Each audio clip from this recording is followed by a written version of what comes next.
Chatter.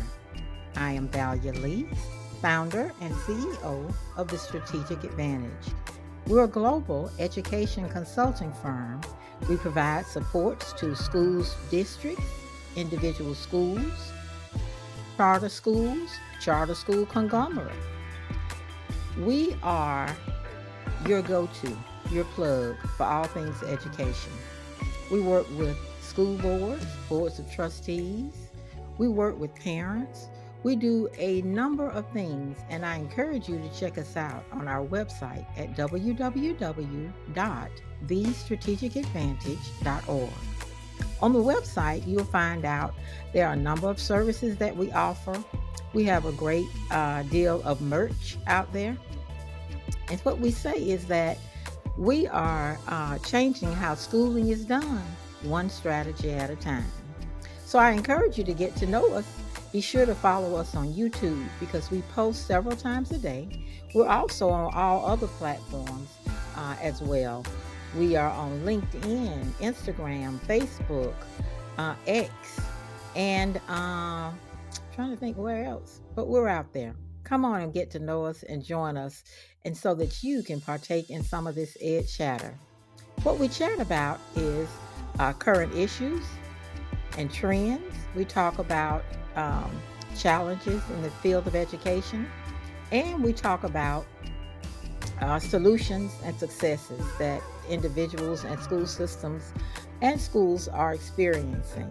So come be a part. I'm excited to join you today because we are beginning the holiday season this week. Happy Thanksgiving week to you. I hope that you're looking forward to the holiday like I am. I always look forward, but I'm also looking extra forward this time, if you will, because I will not only get to see my grandkids and enjoy a good meal, but I won't have to cook it.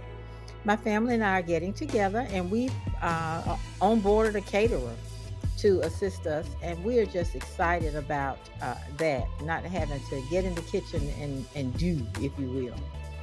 Are you cooking? Are you having a big family traditional meal?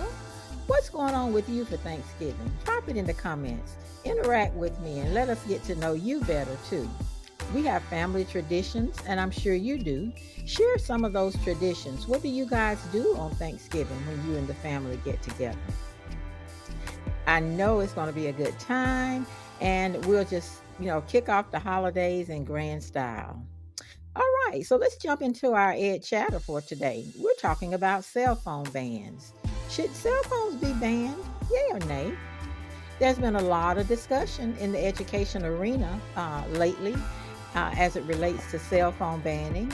There are about five states who have decided to, mandate school districts take a look at cell phone usage in their schools and take the matter under, consideration. I've heard from any number of administrators who say that's the last thing I need to have to be trying to, issue out consequences for cell phone use in the classroom. Conversely, parents are saying we need those cell phones because there have been any number of crisis situations in schools, mass shootings, etc., where we would not have known what was going on had our son or daughter not had that cell phone to notify us. Then we have the teachers who say, man, I am so tired of policing cell phones. I feel like that's what I'm spending the majority of my time doing. I've also heard that teachers say that parents spend a lot of time texting their students during class and that their students are missing out on valuable lesson pointers and nuggets, etc., because they are on that phone trying to text mom or dad back. And another thing teachers say is that there's just too much looking at social media and posting it on social media. So cell phones, they're six in one hand, half a dozen in the other. There are about five states who have, mandated that folks in those districts take a look at what's going on and come up with some viable solutions. One of the states is California. California has some districts and that have adopted policies regarding cell phone use. Kentucky enacted a law requiring schools to develop policies limiting the use, but not banning it altogether. Texas has certain districts that have regulations that restrict cell phone use during school hours, period. Then there are those who, such as New Jersey, who has implemented bans or restrictions on cell phone use except for during breaks and other approved times. North Carolina exists, uh, that legislation exists, but it just says, it they are encouraging their schools to just limit the cell phone use because kids need to remember, parents need to remember why they're there. It's about teaching and learning. It's not about texting and talking, all right, and communicating. Pardon the crooked glasses. I went to a conference, did some not so good packing, and just bent the frames on these. That was not a good move. They're cost a pretty little penny, and I'm gonna have to take them in to be seen about. I cannot adjust them because they have like a Bluetooth piece in it. But anyway, TMI, too much information. Let's take a look at this video that I want to share that talks about what's going on with this cell phone use. Do cell phone bans really work?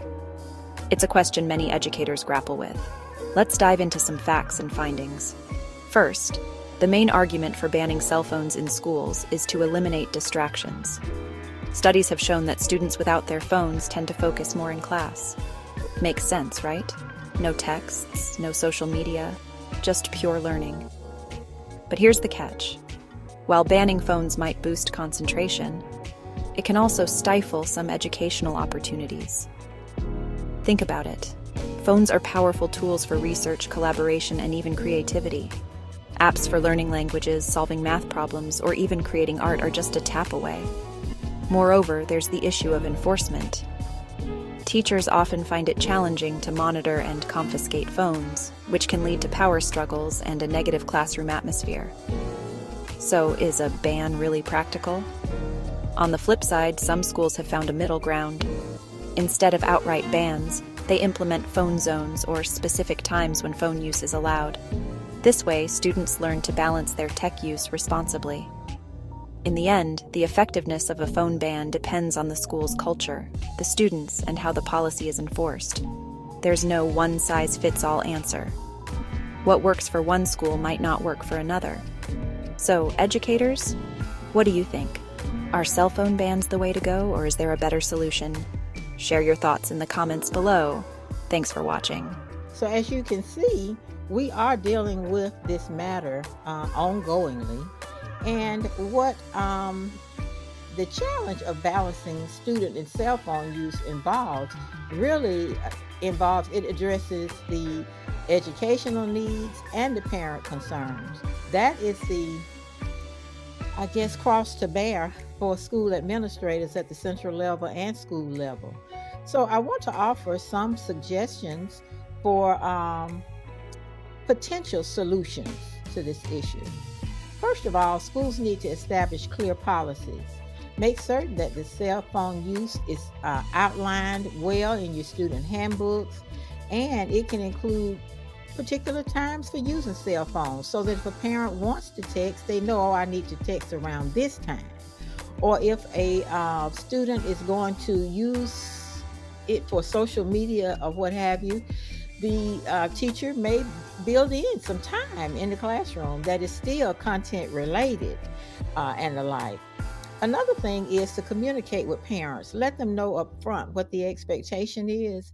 Explain the rationale behind how you have determined that cell phones can or cannot be used. And then create some guidelines so parents can understand when they can contact their kids, and that will alleviate those concerns about school safety, and it will help them to understand the need to focus on what's going on in the classroom. Another thing is to hold educational workshops. Offering workshops or information sessions for parents on the impact of cell phone use on learning and mental health can foster an understanding of cooperation. Sometimes when we just explain what's going on, people can more readily accept it and receive it. Also, we should discuss alternate communication methods. Implementing systems for parents to communicate urgent messages to the schools. In other words, like a dedicated school phone that where parents can call in when there's an urgent message or something along those lines. It can reduce the need for students to be checking those cell phones and having them out during class. Another thing is to another potential solution is to promote mindfulness. Schools can incorporate programs that teach students about responsible use of technology, and it'll help them to understand the importance of the focus and potential negative effects of that overuse of their cell phone. Lastly, I offer this one to you. Establish regular feedback channels for students, parents, and teachers that can help refine any policies or procedures that you develop based on the community needs and concerns. Always keep your ear to the ground and always continue to monitor what is being said. I'm going to close out this video today by saying this is not an easy feat.